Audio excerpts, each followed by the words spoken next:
Good day everyone, mag-test lang tayo ng unit na binili ni Sir of Davao City. Ang binili niya is Novridge SSP 5 6.0 at bumili din siya ng apat na Puff Dino 12kg and yung thumb rest na pang SSP 5.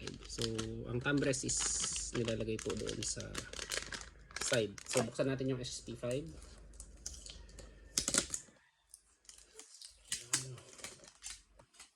So ayan ang SSP 5. May kasamang manual sa loob,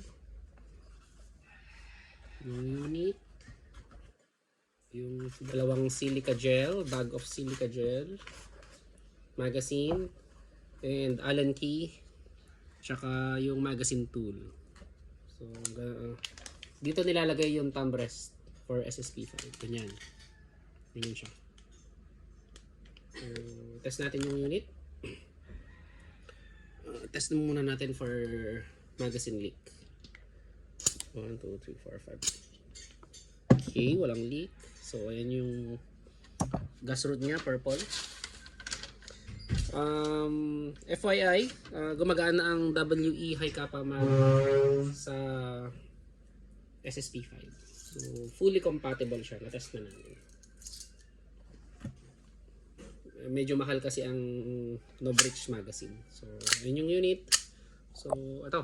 Forcer of Davao City. SSP 5 6.0 firing. 1, 2, 3, 4, 5. So, 5 shots yun. Thank you very much, sir, of Davao City. Novridge SSP 5 6.0.